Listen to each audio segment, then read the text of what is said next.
team meeting, and they said you're going to see a different Dodgers team the next couple games, and I think we've seen that. And, 18-10. I mean, the Giants are playing out of their mind right now, had the craziest walk-off win of all time today, and they're sitting in first place, but the Dodgers are 18-10 and looking good right now. I mean, listen, I'm tired of all the craziness out there on social media. The Dodgers are fine, and you could ask me any question you want, Case. Tonight, I am okay with this Dodgers team. 18-10. Let's go. Let's do it. Let's talk about it.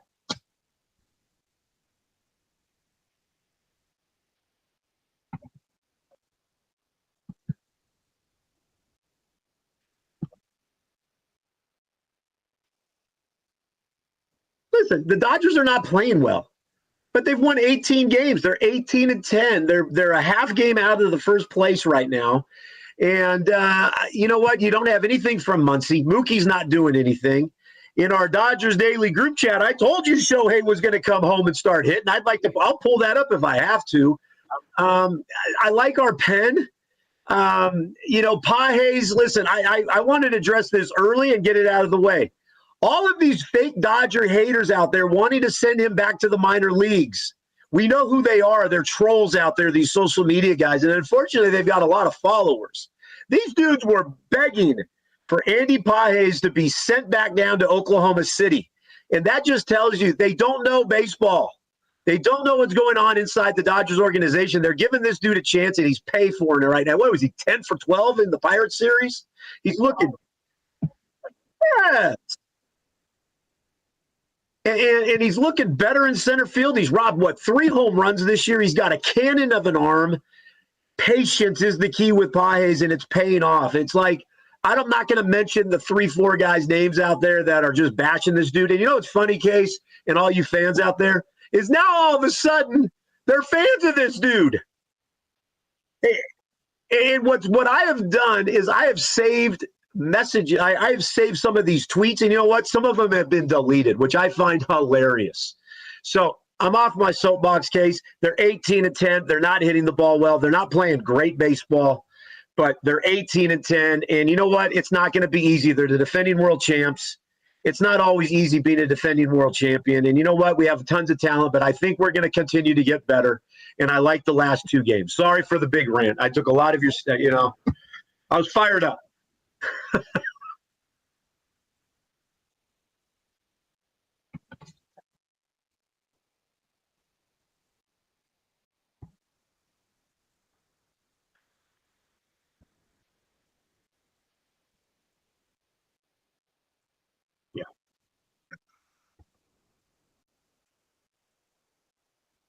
Yeah.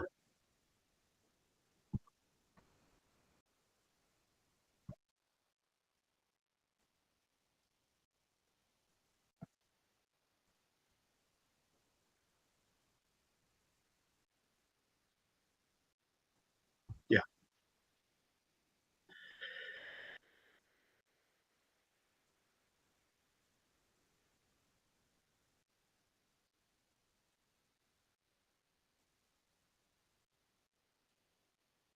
All right, well, let's start with the obvious one, the health of Glasnow and Snell, right? One of my closest friends in the world, Izzy Metz, texts me. He goes, "Is he a winner? Is he body?" Like, Glasnow wants to be there. Dodgers gave him a lot of money, and it's unfortunate what's happening to him with his shoulder. Like, that was heartbreaking. My daughter and I were at the Texas Rangers game watching Glasnow pitch, and he went out with cramps. I don't think there's any non-buy-in with Glasnow. I think that dude is so fired up to be a Dodger, and he's just been hit with bad injuries, bad luck. Snell, that's a concern with the shoulder. I mean, there are 2 guys, Glasnow and Snell, you could look at and say they are aces of pitching staffs, and they've got some shoulder issues. My biggest concern, left field, Conforto, and I'm a fan. I'm a fan. We all are fans. Yeah, yes, we all are fans of him. The left field situation is a concern to me. Now, I don't want to get crazy here. I mean, you move Pages to left, Edman to center, put Kike at second. He hits 130, but, man, the dude's clutcher than anybody in all of baseball. And you've got one of the best players in Teo and right. I don't know. The pitching staff with the starters, that's a concern to me. My buddy San Diego Dave listens to the show. We text all the time, and he says you can never, with the Dodgers, have enough starting pitching. And I'm seeing that. Case, I mean, we got Gonsolin pitching on Wednesday. Kershaw's looking good in his rehabs. But I'm more concerned about this starting pitching. Glasnow and Snell are very worrisome to me with these injuries. Talk to me. Tell me, walk me off this, or you need to help me with this. That's my concern are Snell and Glasnow. I've got no help for you on Glasnow. Glasnow is very, very concerning. Yeah. When you talk about shoulders, I mean, you've seen Nick Frasso at Oklahoma City. Yeah. And I mean, it's like 92, 93, 94. And you can really just kind of see the effort for him just to stay healthy as he throws the ball. I think he extended maybe to 4 innings in his last outing. It may have been 3. Don't quote me on that. But you've seen it from Nick Frasso. So there definitely is major concern for me for Tyler Glasnow. And then the Blake Snell deal, first of all, I love Dave, and I think he does it exactly right as far as why would you give your opponent an advantage in terms of knowing exactly what you do or don't have? So the gamesmanship behind the injury type stuff, I got zero issues with that. I don't consider that like lying from Dave. I just consider that like gamesmanship. So I'll say this, I don't believe a word coming out of his mouth about Blake Snell, if that makes any sense to you. And I don't mean that in like a negative or a throw shade to Dave type of way. I just mean that I just don't think there's really anything super positive to report right now. So just kind of keep punting that ball, kicking that can down the road until you find something out. So I think definitely Dodgers fans would have to be concerned about Glasnow and Snell right now. Yeah, I mean, I sit and watch guys like you do, and Tony and Austin, the guys that are on these shows as regulars. I watch all these games. Yes. I never sit there and go, I can't believe the Dodgers are doing this, or we're not doing. But the Glasnow and Snell thing, especially when my daughter, Jacinta and I were at the game against the Rangers, we were lucky enough to get tickets 5 rows behind the Dodger dugout. Most amazing experience of my life, by the way, just throwing that out there. But we were there for Glasnow. He looked so good, and then he was off. Yeah. And it was the cramps. And then first pitch, a home run today, gives up another home run, and then in warm-ups, his shoulder, and it looked like it really aggravated him. That's concerning to me. It's like you spend all this money on Glasnow and Snell. It's when are we going to see them? Like, for me, it's like that's what bothers me. I don't know if it's – you put out a great post the other day about power pitching and what the Dodgers organization is doing. Was that too negative? No, I thought it was spot on. Yeah. That's what I love about this show is like it's real. Like it's real talk. It's not hate. It's not send this guy to the minors. It's real talk, and you back it up with real stats. Right. That's why I love this. But Glasnow and Snell, there's something going on with either the warm-up routine, the off-day workouts, something – there's something amiss.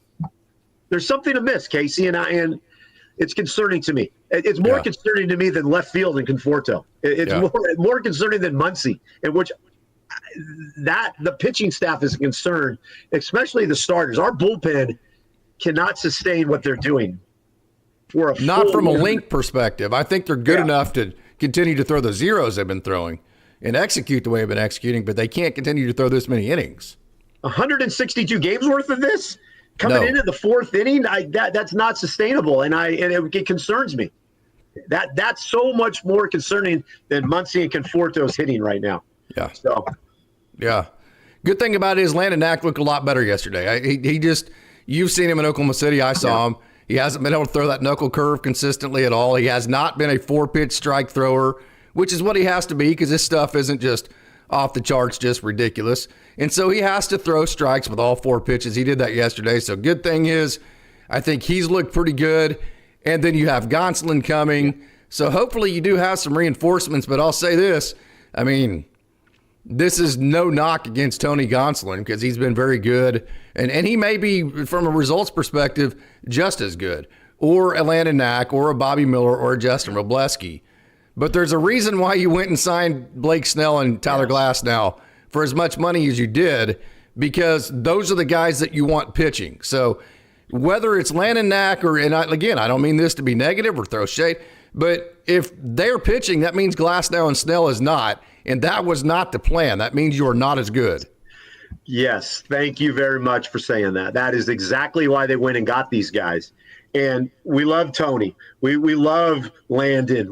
I was asked today what's going on with Emmett Sheehan. We love those guys, right?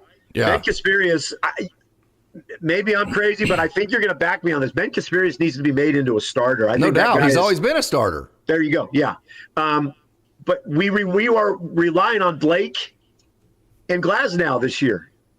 And all the talk of this could be the greatest starting pitching rotation of all time. And I think you could go back and probably I'm guilty.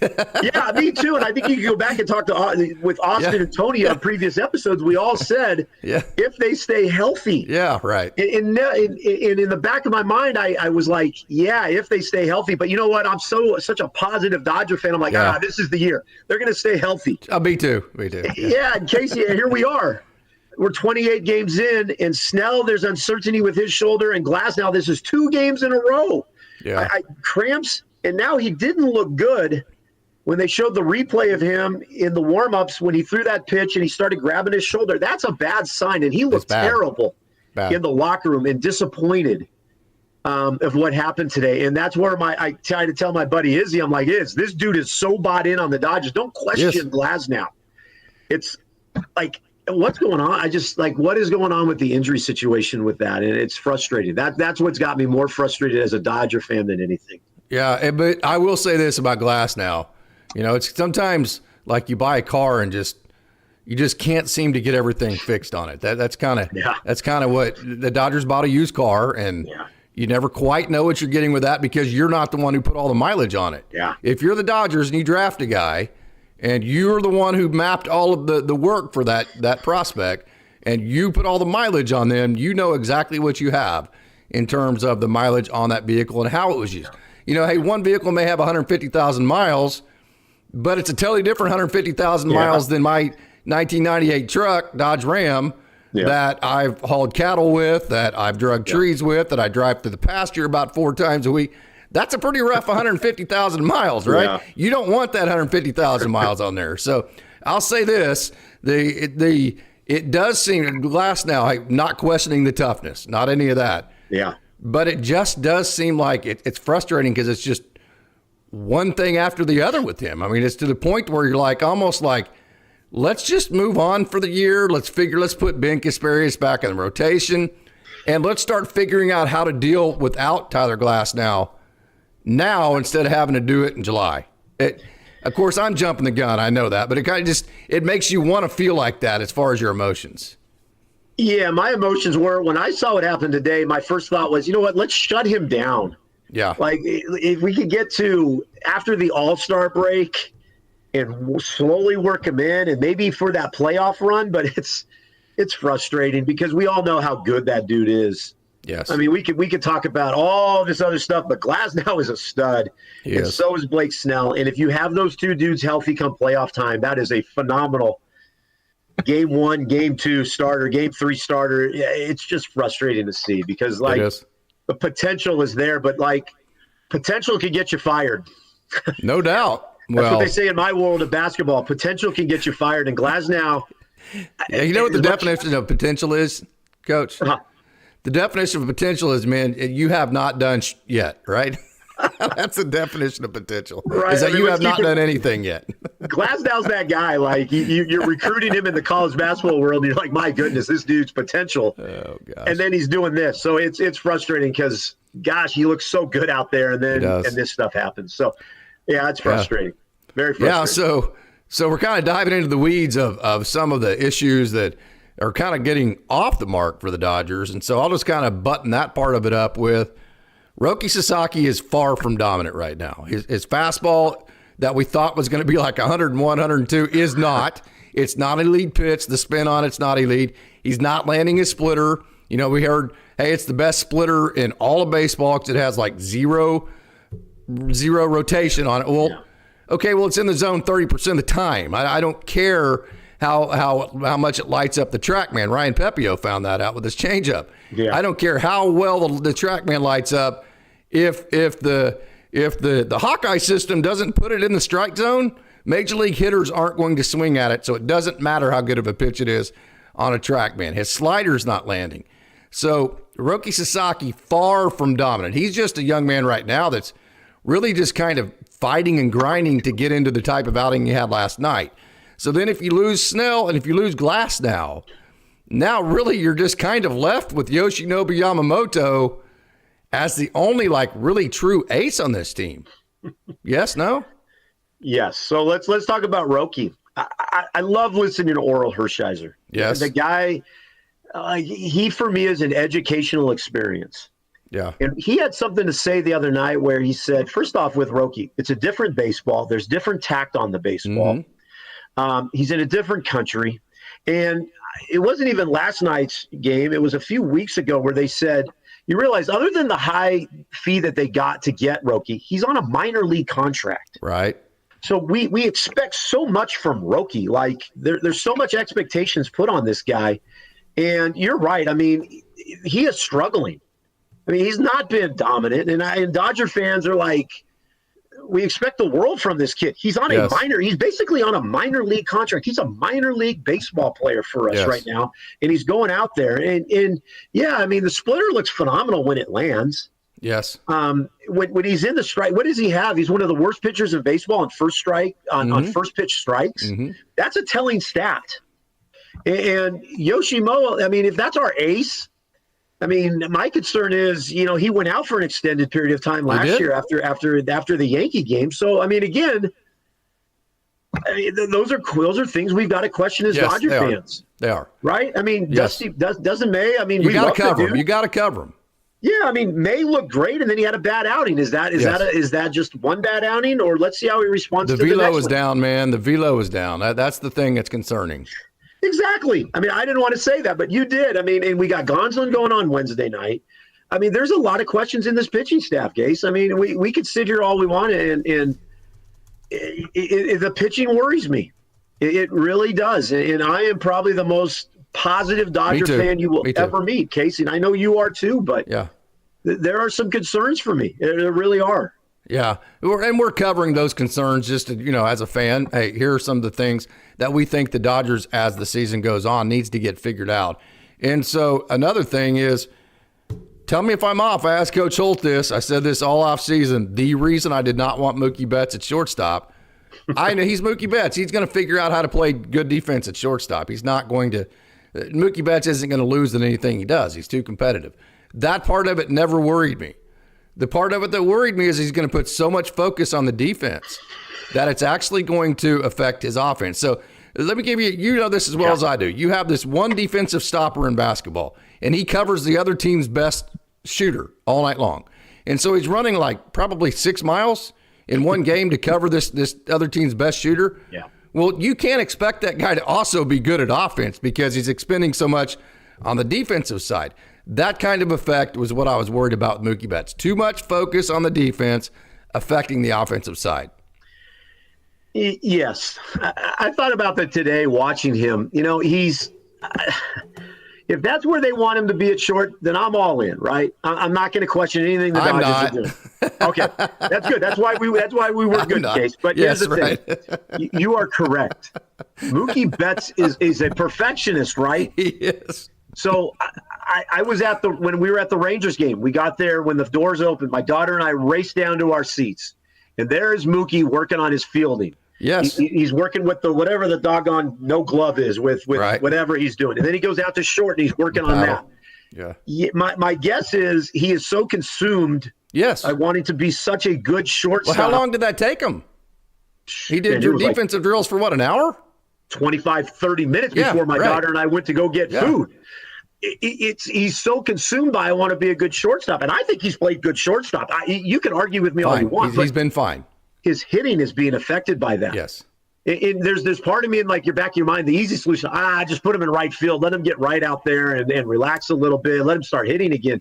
It's affecting his hitting. You are dead on. I mean, you could break down his stance, the way he's swinging the bat, but I think it's in his mind that it's like he's so consumed by defensively at shortstop that it's overtaking his batting right now. And he doesn't look good at the plate. He has not looked good. And you are spot on. It is really affecting him. Mm-hmm. And I never thought I would say that, but it is. Yeah. Well, and that just the time he's having to take to become a better defender. So all of those reps he's having to do with the no glove paddle and all the things that he doesn't have to do in right field. You put him in right field, and okay, here's what happens with Mookie Betts. If he goes back to right field or even second base, it's so easy for him. Yeah. So he goes to right field, and during BP, he goes and catches about 8 or 9 live fly balls. That's it for his defensive work every day. Versus going to shortstop, now he's doing 30 minutes worth of work with Dino Ebel every day. Yeah. And hell, by about 4 o'clock in the afternoon, he's worn down. So that's just kind of the work. That's the work. That's like being a switch hitter. One of the reasons why I'm not real big on it is because, so you have 100 cuts a day, maybe you take, and you say, well, I'm going to take 50 left-handed and 50 right-handed. Well, that means you're getting half the cuts that everybody else is from each side. No, so if you're going to be a switch hitter, that means it's absolutely just exactly doubling your workload. That means 100 cuts from the right side and 100 cuts from the left side. And what makes that so difficult is just the exhaustion of it. Yeah. By the time it's July and you've taken an extra 100 cuts that not everybody else has taken throughout a season, that takes a toll on everything you do. That's just the extra work. Yeah, and while you were talking, I was thinking, you know what? I mean, that could be what Pages was going through. Yes, trying to be so good in center and figuring out a new position that it overwhelmed him. He was puckered. Yeah, I mean, yeah, right. You said it, and I don't blame him. I say that smiling, like we knew he was puckered, and he just needed to get over it. Yeah, but I mean, like. I feel for Mookie in a sense, Case. I mean, like, the dude is such a perfectionist in everything he does. And I've listened to enough Mookie Betts interviews. Yeah. The dude wants to be a Dodger. He loves being a Dodger. He loves where he's at. He's going to finish his career with the Los Angeles Dodgers, and he wants to be so good. And I think it's messing with his mind. And he would probably never admit it because, I mean, he's Mookie Betts. He's one of the best players in the world. But you could see it. And he's struggling right now. You could really see it in his face. Mm-hmm. Yeah, I totally agree. Okay, and then the last one, I'll tell you another thing. I'm going to go out on a limb, and lightning is going to strike me because I'm going to be the only human being on the world that has this kind of narrative. The Tommy Edman 243, the on-base percentage of whatever it is, I mean – I told even Austin like a week ago when he was still hitting home runs. Okay, it's great he's hitting home runs, but that's not really the Tommy Edman that I think this Dodgers offense needs. I know he's never been a very high on-base percentage type guy, but the version of Tommy Edman the Dodgers need is the Tommy Edman that's bunting, hitting behind runners, gathering base hits, stealing bases, getting on base. I mean, his on-base percentage last year was .294. And so far this year, his on-base percentage is .284. We need a Tommy Edman that's on base .330, .340. We need a Tommy Edman that's hitting behind runners, that's hitting line drives over the shortstop head, that's stealing bases, hitting sac flies, and just being that guy that the other team goes, man, I hate that son of a bitch. He beats us every dang time. That's the version of Tommy Edman we need, in my opinion. Is lightning going to strike me? No, because I think you're speaking truth on that. I mean, I'm looking right now. Edman was 0 for 4 today. You don't need Tommy Edman trying to be Tommy Tanks all the time. I hate that nickname. That's not what we need out of him. I envisioned him as this, and it's probably not the right version of him, but a slap guy. Yes. Slaps it to left, slaps it to right, gets on first, gets you from first to third, scores a run. Like, that's what I was expecting. Now they've got him batting in the 4-5 hole. That's not the Tommy Edman I envisioned. I mean, it's great that he's got this power. That's cool. But you're right. I mean, to me today, I didn't like the way his at-bats looked today. The last thing we need is Tommy Edman to think he's Tommy Tanks every single at-bat. We need Tommy Edman to be that. I always use this name, and he's not anything like this, but I always want this guy like Mickey Hatcher. Just yes. Like I'll tell you another one. Yeah, that's an old school name, and I don't know how many know that name on here, but just get on base. Like that's what I can envision Tommy Edman. The only thing, the caveat to Tommy Edman, he's got way more power than Mickey Hatcher does. Yeah, but it's like get on base, make something happen. Like I envision Tommy Edman being dirty all the time, his front chest being dirty from sliding into bases, and the Tommy Tanks has overtaken him a little bit, and I want him to get back to being. I don't know. Like first, we need singles and walks from him. Yeah. You know, he would be that pest. Yeah, and I can tell you right now, people are probably wanting to. They're probably cussing through. What the hell are you talking about? He has a WRC plus and 25. He's been a 25% higher above league average player, which is 25% better than the player that we brought over. And I understand all that. It's just kind of the narrative of the type of player we'd like to see. 15% strikeout rate. I'd like to see that get down to around 11%. And here's the big problem I have with Tommy Edman. The real big problem I have with Tommy Edman, 3.6 walk rate. With the speed he has, with the ability he has to steal bases, with the winning baseball plays we need from him, we need that walk rate to be 9, 10, 11%.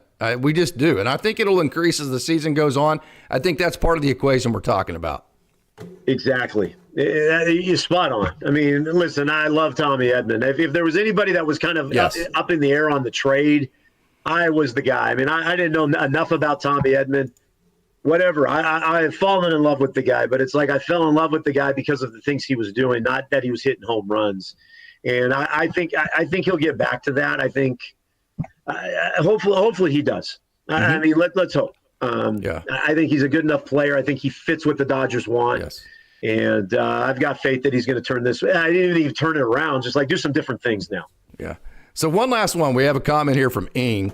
Tommy is the least of our problems, 100%. Just kind of wanted to throw that narrative out there. Yeah. And we're not saying we're unhappy with him or anything. Just the style of offense, I think this version of the Dodgers needs from him is kind of all I'm saying from that perspective. But the last one we want to talk about here, and I'm not a good one I just can't give a fair evaluation because I don't like the boom and bust offense. You know that. I don't like boom and bust type players. I don't like the offensive profile. I love Max Muncy. I just don't like the strikeout home run, especially when you're not getting the home runs. So let me punt on this and let's throw this over to you. And you walk me off the cliff. Tell me about Max Muncy. Yeah, I had a feeling you were going to ask this question. I really watched him today. I would like to say in the last two games, his at-bats are getting better. The one thing we've always liked about Max Muncy was he really sees the strike zone really well. And I think at the start of the year, he wasn't seeing it well. And I think, number one, I think not hitting a home run is weighing on him. Two, I like his at-bats. They're getting better. He's taking walks more. His swing looks better. Max always starts out slow. I mean, I think you can historically look. He always starts out slower. I have a lot of faith that Max is going to get it done. The swing and misses was concerning early. I think he's getting better right now. I think all it's going to take, and maybe I'm crazy, is going to take a home run from Muncy, and I think he's going to finally settle down. I don't know what it is about not hitting a home run that's just weighing on him. But he's seeing the zone better. He's taking walks. He's not swinging at some of the pitches that he was swinging on early in the season. I think he's only getting better, and I love that Dave keeps putting him out there. That means that Dave has faith in him, so I have faith in him. So that's the only thing I can say to walk you off the edge right now. There's nothing that I could say right now statistically, other than he went 1 for 3 today, I believe. Yeah, right. Look, he went 1 for 3. He had a walk today. And what I like about it is no strikeouts. Yeah. But I think he's a slow starter. And I bet you once he hits this first home run, whenever that may be, who knows? This is odd, but I think he's going to calm down. But I like his at-bats. I like his approach right now. So, Muncy, I'm not concerned right now. You gave me a great statement, a great phrase that I use to all my buddies now. Tell them, talk to me in June. Yeah. Let's talk about Muncy in June. Now, I mean, Case, again, he's hitting – I'm looking right now. He's hitting 179. Yeah. I mean – we've seen this before from him. Yeah, I don't like 179. That's tough to argue. What is that, 17% of the time he's getting a hit? Is that what that translates to? Yeah. Not good. But I really think he's getting his approach. He's looking better. Yeah. And his swing looks better. So let's just hope Miami's going to be the recipe for success for him coming in here tomorrow. Let me. Oh, come on! I don't know. We're already starting. You should have decided to try to slip that one in, didn't you? That's funny, Coach. We were already talking about throwing jabs at Miami. That's absolutely awesome. Okay, so let me talk you and some of the fans off the cliff, or at least let me try.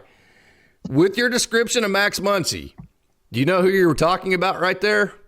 When I heard you say all that, you know what immediately came to my mind was everything that everybody was saying about Andy Pages about 2 weeks ago. I mean, literally the exact hey, he's seeing the ball well, he's swinging at the right pitches, he's having good at bats. It's just the results aren't there yet. That's literally, I mean, everything you just said was everything everybody said about Andy Pages right before he went off. Hey,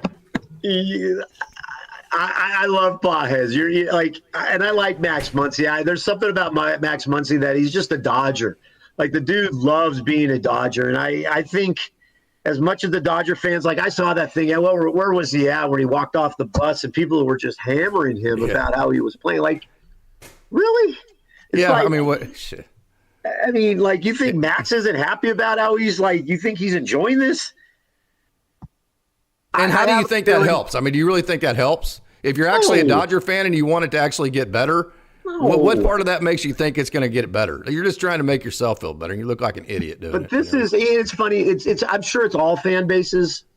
Dodger fans I think they feel like the more negative they are, the better they feel about like these guys. Like, again, everybody wanted Pages gone. Like, that's all you heard about was Pages. He stinks. What a mistake. I'll remember a comment, and I'm not going to name the names because I don't want to give them any satisfaction. Sure. We need to play Chris Taylor in center field and get rid of Pages. I remember a guy saying, let's bring up Outman. Like, he's a better than, like, are you kidding me right now? Yeah.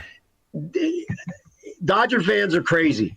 I get it because the Dodger fans want to win. I'm not bashing that at all, but it's like, let's have some faith in Max Muncy. What is he, top 10 all-time in Dodger home run hitters? Yes. That's a pretty doggone good stat for me.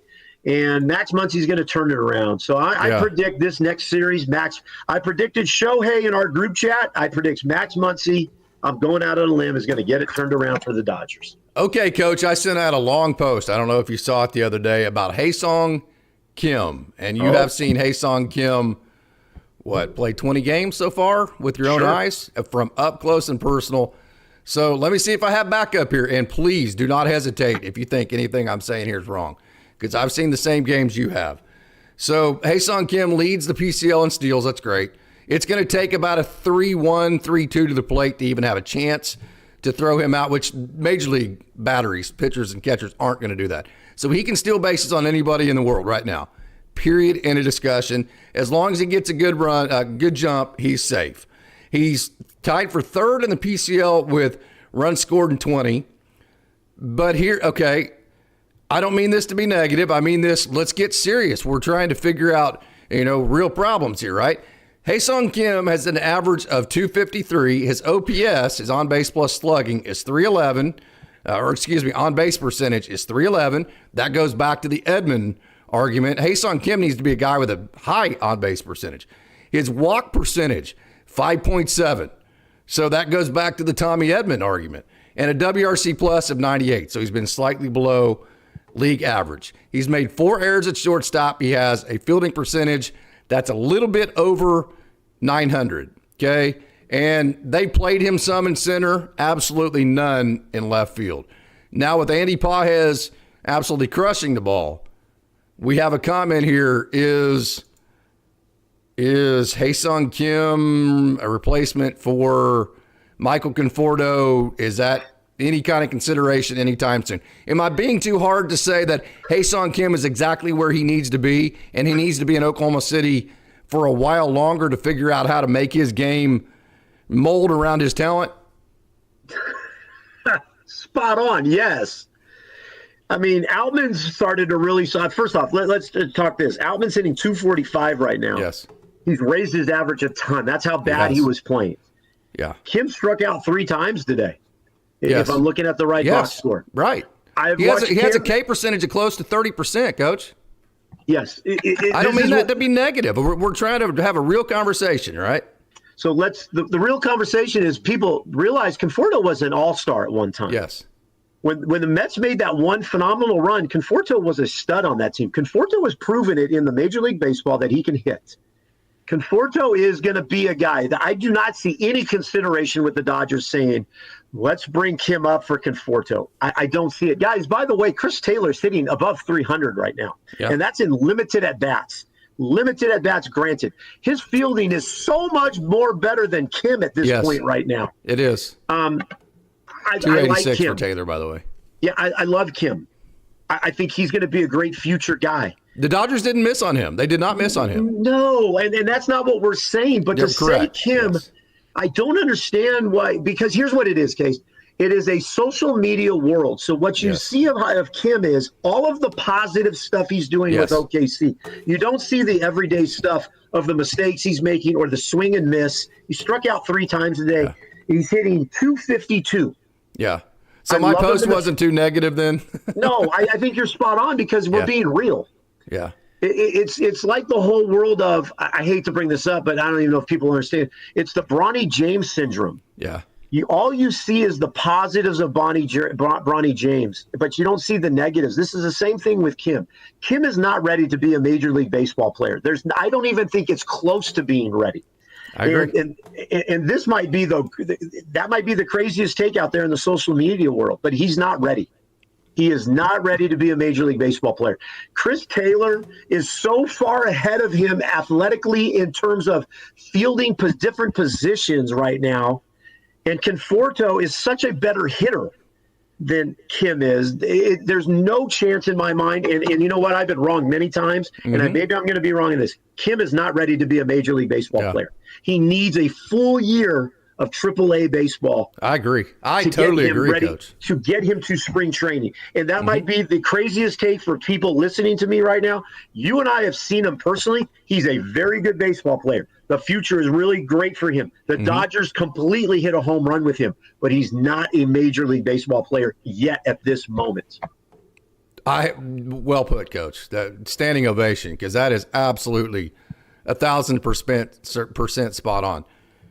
So tell me what you think about Alex Freeland. I mean, let's say you want to move Mookie Betts back to maybe right field and put Teo in left, and Alex Freeland comes up, and now all of a sudden he's your shortstop, Tommy Edmonds at second base. Alex Freeland's been pretty badass, Coach. Yeah, and he's moving up in the rankings in terms of the pipeline and all of the prospect rankings. I love Freeland. I love his athleticism. You know, he played. What did he play today? He played third today. 0 for 4, 3 Ks, had 5 assists, though. I like him at third. I think if there's a guy that you want to give a shot to in terms of there's an injury, let's just say, like, I love that people are bashing Miguel Rojas. People don't understand how much in a professional clubhouse that Rojas means to this team. Yes. But if Rojas was to go down, Freeland would be a guy that I would consider. Sure. Let's bring him up. Let's give him 5 to 6 games. Let's throw him in there in the 7th inning. Maybe let's give him a spot start here and there. I'm okay with Freeland. I like the way he looks. He's athletic. He's swinging a good bat. I mean, he's hitting strong. What is he hitting right now? 309, and that's with going 0 for 4 today. Yeah. I would be okay with Freeland. Yeah. But I want to touch on this. I saw people are talking about why do we have Miguel Rojas on the team? People need to understand it's not. There is so much about team chemistry and what guys mean in a clubhouse from an older guy, and Miguel Rojas is that guy. I just don't understand why people like. What are you going to do? Get rid of Rojas and then bring up Freeland, and he doesn't hit, and then you're wondering, gosh darn, we don't have a veteran in the clubhouse anymore. It's PK's people. I just don't understand what they're saying about this stuff. But back to your original statement, Freeland would be a guy I would like to see if there was an injury come up. Freeland has been second. This is coming in today. I haven't checked it after today's game, but second in the PCL in hits with 34, second in doubles with 12, second in RBIs 25, eighth in stolen bases. There's your athletic ability with 6 and 7 multi-RBI games on the year. He's played 162-point innings at shortstop, made just 1 error in 78 chances. So he has a fielding percentage of .987. I'll say this about Alex Freeland. There's nothing else he can do. I mean, he's done – so whatever the opportunities are, he's done his part. He's done everything he's supposed to do with AAA Oklahoma City to knock on the door. And I think it's telling, Casey. I mean, as much as we like Cody House has been a DH. Yes. And he's hitting 209 right now. And that's a guy I don't think is ever going to see the Dodger to play at Chavez Ravine. Freeland is a guy you're going to see at Chavez. And that's just the thing of it. I like watching Cody. I've watched Cody since he's been in Tulsa. You've probably watched him even longer. I know Austin's watched him longer than us. Yeah. But Freeland is the guy. He is the guy. If there's an injury, I would love to see Freeland get his chance. And again, it's one of those things where I think Dodger fans, I don't know if they really know the minor league system. Like, do they really follow it? I think they throw names out there because when guys are struggling, it's an easy excuse to say, bring up Cody House, give him his shot. Yeah. Well, he's hitting 209 right now in Oklahoma City, and he starts with Freeland at third. That's a telling sign to me. Yes. And I like Cody House. I really do. But Muncy's going to be your third baseman, Dodger fans, until Dave Roberts says it's not. And Dave Roberts is not going to say he's not for a long time. I mean, we're not going to go away from Max Muncy. That's just how it is. We had a great point made, and we've made this point several different times, and it was in one of the comments. I think Vin made it in one of the comments, and Oral made it last night. Oral does such a wonderful job. Yeah. Dodgers fans, it's interesting that they want the Dodgers just to slaughter every trade. Like, we have to, just kick everybody's ass in the trade market. That's actually not what you want. And I know people are going, what? You don't want to kick ass in the trade market? What are you talking about? What you actually want is you want exactly what happened in the Michael Busch trade. You want them to win, and you want you to win, but you kind of win more than they did, right? Does that make sense? Because now, because Michael Busch has turned into the player that we thought he would, the next time the Dodgers have somebody they need to trade to the Cubs, you know what the Cubs are going to be doing?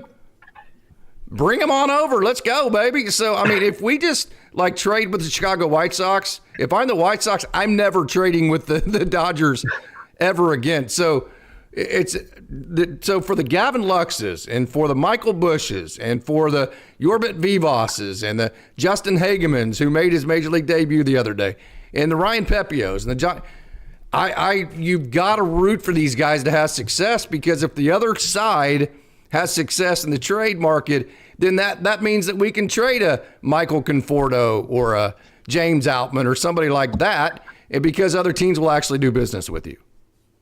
Guys, here's a great analogy. You remember when you were a kid and your buddy trades you a clunker and you give up a great baseball card for this clunker? Yeah.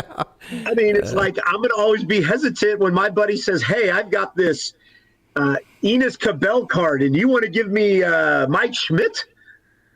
No, I'm not going to make that trade ever again. Not that I would make that, but it's the same analogy of when your buddy says, man, I've got this phenomenal baseball card and you've got this, let's trade it. And then you look at this card and you're like, this dude isn't hitting at all. Yeah. I just gave up a Hall of Famer for this dude. It's you want to dominate the trade, but at the same time, I like seeing Michael Busch do well. I mean, people don't want to you want the Dodgers to give players that they're going to do well. Keeper Ruiz for a long time wasn't hitting at all. He's starting to be, he's better now. Josiah Gray. I mean, he's going to be on the shelf all year long. Miguel Vargas, I love the dude. He's on my fantasy team. He's killing me right now. But you're right. He's hitting 197 or something. Yeah. And the Dodgers got Kopech for him. It's nice to see Jorbit Vias up playing in the big leagues and Hageman. Dodger fans are just unrealistic, and I've come to learn that being at 51 years old. Dodger fans want it to be 162-0. They want every guy to hit 300 plus, right? And they want us to skunk everybody in the trade, but then they want everybody to keep trading with us. Yes, and it's I love when it gets to the trade deadline and we say we need to go after Luis Robert, but we want to only give up Chris Taylor. That's the trade we're going to make. And it's Dodger fans, that's not going to It's part of the reason why I love being a Dodger fan. There's so much craziness out there, and then you get the real Dodger fans, and that's where I like looking at both. And I don't know where I stand. I think I'm on the unrealistic positive side. I'm so positive. Yeah. And I know there are Dodger fans that are just so passionate. Why do we lose games? We're the Dodgers. I totally get all of it, but you're right. We don't want to always just dominate and crush trades. I mean, we want people to trade with us. So because they won't trade with you ever again, right? Yeah, great point. Great point. I thought that was a great point. I'm going to actually bring this up, and I'm going to let you see it here. And if there's audio here, I apologize. No, there is not. So let me actually turn this on here, and so you can see it, Coach. And then let me actually turn on my virtual camera, high-tech redneck stuff here. Okay, and then let me actually push this over, kind of clunky, sorry. But right there, this is the guy, I say that, this was it's called a segue, Coach. I segued the Gavin Lux trade thing to get into the Mike Sirota talk, because if you remember, the Dodgers got Mike Sirota back in the Gavin Lux trade, and don't forget, a draft pick. This dude, okay, first of all, do you remember Paul Molitor, Coach? Yes. Yep. Okay, watch this. Molitor on the left, you got Sirota on the right. You tell me if there's any differences here. I mean, that is Paul Molitor. So I'm not saying he's going to be Paul Molitor. Don't get me wrong. But, I mean, those two, and you know what they always said about Paul Molitor, what people liked about him, is that his swing was just so direct and so simple that he could just duplicate it, and there just really wasn't anything that could go wrong with him. So that is the swing of Mike Sirota. It is direct. It is straight to the baseball. It's hands. It's just keep your head still, keep your weight in the middle of your body, and let the hands take the barrel to the baseball. And then he has a ton of speed. I mean, you talk, and then here's another thing. Watch this hit right here, Coach. Right up well, not yet. You're getting ready to see it here in just a minute, I think. Right here, the second pitch. Right up the middle. Oh, man, I love that hit. Woo, I love that hit. Talking about guys that use the middle of the field, Mike Sirota, and you know me, Coach, I don't get on the bandwagon until they hit Double-A, because Double-A has major league talent. You got to see what kind of adjustments. Ask Diego Cartaya. Ask Brandon Lewis, guys like that. You got to see that. But there are some guys that do things like hit the ball up the middle, like have a Paul Molitor direct type swing that you go, you know what? That's going to play. And that's Mike Sirota and his speed. Well, listen, if you are comparing him to Paul Molitor, and there's people on here that remember Paul Molitor, I talked about playing Stratomatic baseball. Yeah. I love Paul Molitor, always to have it be in my lineup. If we have something like Paul Molitor, I mean, that's a 15-year plus veteran right there that you're going to get. Like, I love the comparison between the swings. Phenomenal. I mean, that's incredible that you even thought of Paul Molitor, because Paul Molitor was one of those. I don't even mean, I hate to say that, he was an underrated stud. Yes, like, he was. Paul Molitor was, like, holy smokes. If we could get a Paul Molitor?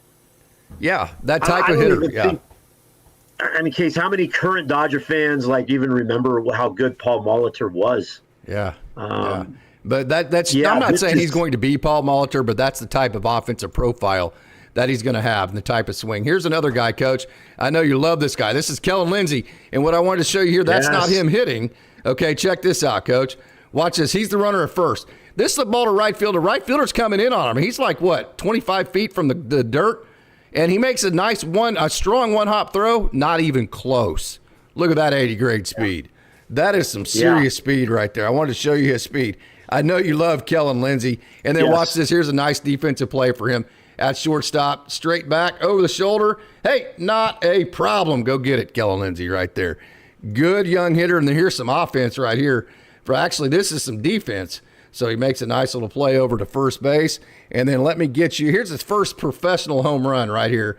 So he has the power. He is another young player with speed that hits the ball to the opposite field, Coach. I know you love Kellen Lindsey.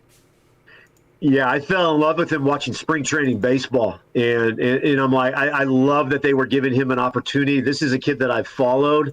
I play in a few fantasy leagues where you can get minor league guys. He is on every one of my minor league teams that I'm able to stash. He is a stash, and I have told many people to buy his baseball card. Yes, it is. This is very exciting to see, and he is one to definitely follow within the org. Yeah, I'll tell you another guy, and I know you've liked him in the past, and he kind of went away. Let me talk about him just for a second, Coach. And I'm going to bring up Jose Ramos. And this guy right here leads the Texas League by 2 home runs, and they're all going to right center, Coach. It's the Shohei Ohtani thing. You know that first hit last night or the second hit when he hit it to left center? When Shohei Ohtani thinks opposite field gap, it keeps him on the ball. That's what Jose Ramos has been doing all year. You've talked many times about just the mouth-watering talent. You've gone to see this guy. The mouth-watering talent that Jose Ramos has. He's never been able to put it together because of the swing and miss. He's put it together so far this year. Yeah, he is almost like, what do they call it, prospect fatigue. Yes, that's a great point. Like Andy Pages kind of was. Yeah, Pages was prospect fatigue. Like Jose Ramos, I mean, if I could go back, I do keep Dodger Daily notes of things I've talked about in the past. Jose Ramos is a guy that I think Austin and I have talked about. I really like Jose Ramos, and he's a guy that gets forgotten. And I have not been able to get out to Tulsa yet with my daughter, but that is something I cannot wait to do, to say that I've seen this guy in person. But he's a guy I've liked for a long, long time. And again, he's another guy I've stashed on my minor league teams in fantasy baseball. I love this guy. Yeah, here's one. We're going to go over a couple more here, Coach, if you just hang in with me just for a second. This is the Dodgers' number one outfield prospect, period, end of discussion. I'm not going to argue with anybody on that. This is Zaire Hope. He is squarely past Josue De Paula. And not because Josue De Paula is not great. I don't mean that to be negative toward Josue De Paula. That is totally complimentary to Zaire Hope. And here's why I say that. And that's because they both hit the ball very hard, but Zaire Hope's actually able to get the ball in the air. So his balls go out of the yard at a higher clip, which is a bigger deal. And then the positional versatility, he's going to be able to play center field if you need him to better than Josue De Paula would. So I think there's squarely, if you ask me right now, nobody's asking me, Zaire Hope has passed Josue De Paula as the number one Dodgers outfield prospect in the organization. Well, don't tell that to my brother, Jeff. But yes, here's the thing. I had lunch about a month ago with Alex, who does play-by-play for Oklahoma City, and I was ringing off questions at him, and I asked him, what does Zaire Hope look like in person? And he said, the dude looks like an NFL linebacker. He does. He is just built as all can be, and this was exciting. I think I might disagree. I like Jose De Paula a little bit better. Okay. But not in any knock to Zaire Hope. I mean, this kid is going to be, talk about a future Dodger that you're going to be so excited about seeing. The power, the speed, the arm. He's an exciting guy, and I've tried to get my brother to buy his cards, and my brother said his cards are going crazy right now. So it's a fun argument, Jose De Paula or Zaire Hope, and I don't think you could go wrong on either one. And there's it's like 1A and 1B. It's like whatever you prefer, but you're correct. Sure. Zaire Hope has just gone crazy and taken off this year. So tell me, this is a fun argument. We're splitting hairs, one way, half dozen the other, because they're both ridiculously talented. So why is Josue De Paula still above Zaire Hope? There he is right there with his grand slam, by the way. I love the age. I love the height. I love the length that he has in the box. I don't know. It's just a personal preference with me. I've been with Jose, I think, since day one. That's Jose and Vargas, Yohendry Vargas. There's something to be about an 18, 19-year-old who's 6'2 plus with the long length, and he's a lefty at bat. There's just something to me about, I just like that. Again, you're splitting hairs. Zaire Hope is another guy. I love him, but there's just something about an 18 or 19-year-old, what he's doing right now, and he's rapidly moved up the organization.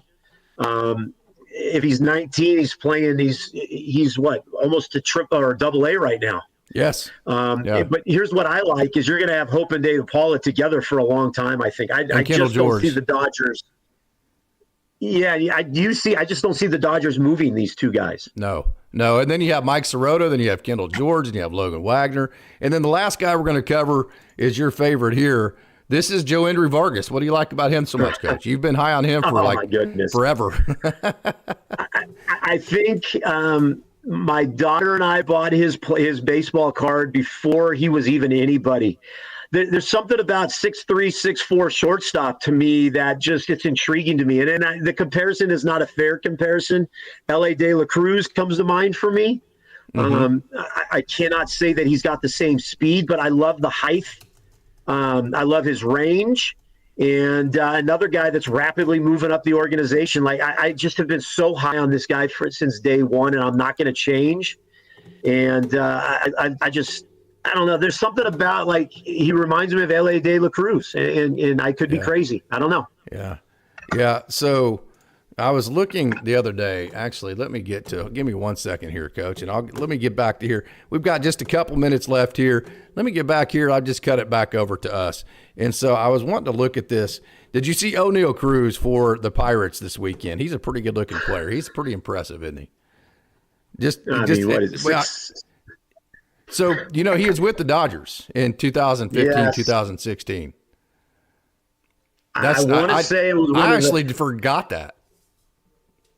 Yeah. I want to say it was one of the first guys I told my brother to go after. I mean, he's 6'7". I mean, it was one of those moves the Dodgers had to make, but O'Neal Cruz, I have followed his career all the way through. I'm happy to see the success of O'Neal Cruz. But there's something to me about, I don't know, maybe it's because I'm a basketball coach, but anytime you get 6'6" or 6'7" or 6'6", 6'5", like those guys are intriguing to me. And that O'Neal Cruz is just one of those enigmas that it's like, man, I wish we still had that dude. Yeah. Does him and I'm having a brain cramp. Coach, help me out. The one that went to Houston and was so good that Yordan Alvarez. So are those two kind of are those kind of having some remnant effects on you with Josue de Paula? Yes. Yeah. Just shoot it straight out, huh?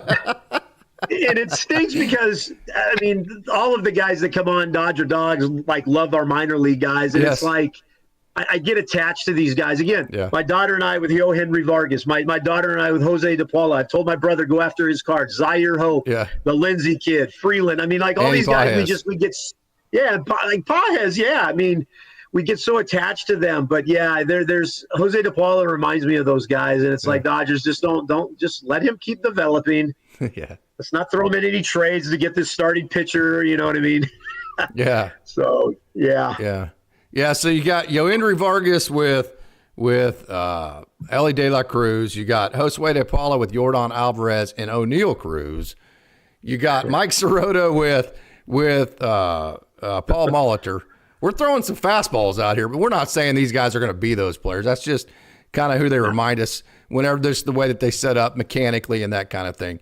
And then so I'm going to throw one more haymaker at you, Coach, and then we're going to get the hell out of here, okay? All right. One more haymaker. How about this one? How about Zaire Hope and Kirby Puckett? Oh, my gosh. Kirby Puckett. So I'll be super quick. When I was a kid, everybody, I was a diehard Dodger. But there was always something intriguing to me about the Minnesota Twins stirrups with the TC on there or whatever it was. So I fell in love with Kirby Puckett. Kirby Puckett, man, oh, my gosh. That's a great comp. Yeah, that's a great comp. I mean, I would say Zaire Hope is a little bit more athletic than Kirby. Oh, really? I'd like to hope so. Woo, Kirby was pretty athletic, man. Trust me, I know, but I'm going to say I think Hope's a little bit more athletic. If you could bring a Kirby Puckett type player to the Dodgers, that would be a dream because Kirby Puckett was a stud. Holy smokes, Kirby Puckett comp. Now you're really going into the baseball abstract. So see how we do here. Kirby Puckett. So see how we do here. We bitched and moaned about Max Muncy and all the Tyler Glass now and all the things that maybe have long lasting effects on the Dodgers that might keep them from being the dynasty we want. That's how we started. And we finished with Kirby freaking Puckett, and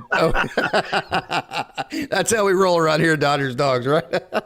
I mean, if you said we've got a Kirby Puckett coming up through the system, boy, oh boy. I mean, if there's some old school baseball fans, Paul Molitor. I mean, if there's some old school baseball fans that know the game, they're thinking, okay, I mean, those are some good dudes.